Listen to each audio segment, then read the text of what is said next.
just give us an assessment of the way you thought the offense played today. Without looking at the tape, I thought there was a lot of good, a little bit inconsistent at times in manufacturing drives. The second quarter was critical for us, had a lot of big plays. Didn't start in the first quarter the way we wanted to, but at the end of the day, found a way to win. We're talking about App State, a program with a lot of tradition, top 25 defense last year with a lot of guys returning.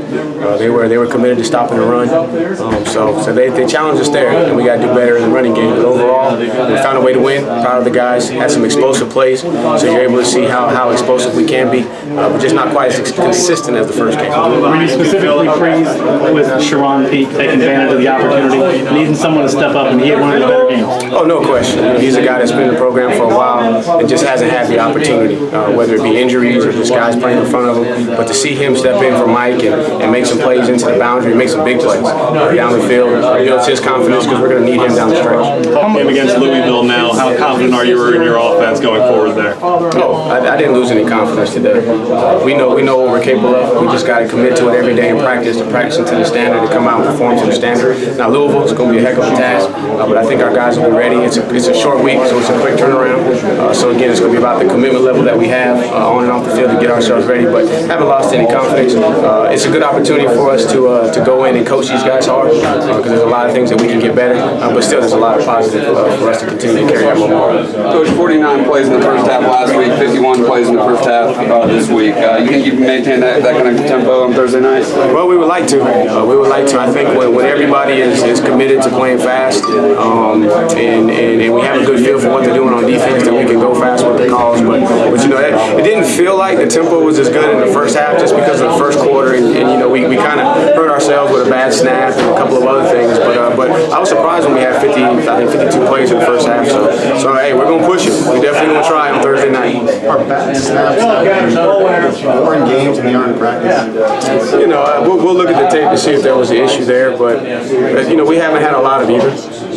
Early on in camp, I think we had some miscues with the snap, but it got more consistent throughout camp, and so it's not an issue to panic about. We do have to look at it and understand that every play matters.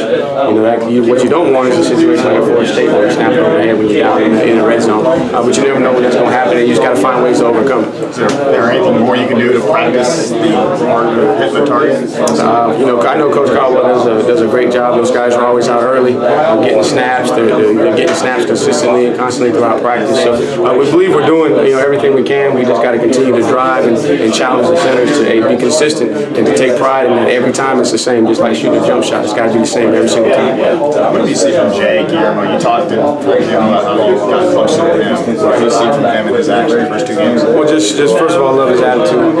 He's got a good spirit about him. He's funny. He entertains, but you're also seeing that he's able to maintain his focus, and he's doing a lot from a communication standpoint, really helping the young guys come along. Has played better just for technique and fundamentals. So those are things that I see out of Jay, and he's just a pleasure to be around. Coach, when Deshaun went down, what happened there? Was there anything bothering him the rest of the game? I don't believe so. The communication I got was just the wind was knocked out of him when he fell on the ball.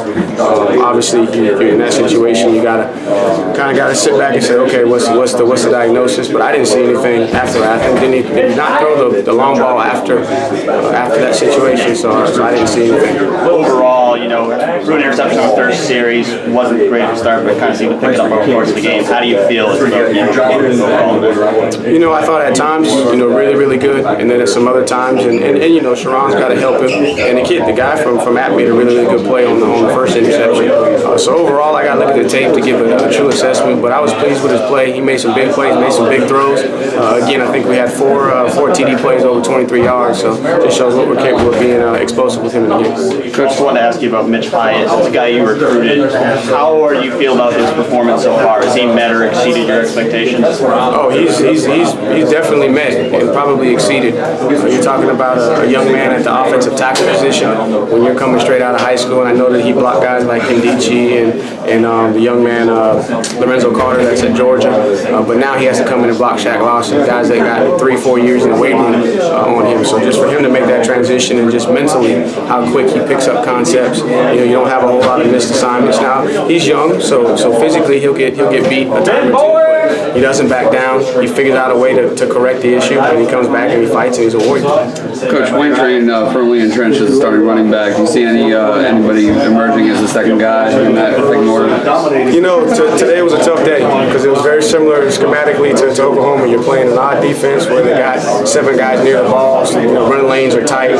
So, you know, it was tough. Wayne did show the biggest flash, found a couple of runs, and then when we did have some runs, we had some penalties that got called back, which, you know, were situations where you want to see those guys get loose. But, you know, just trying to play all those guys because you're going to need every one of them, and still pushing every one of them to go chase Wayne.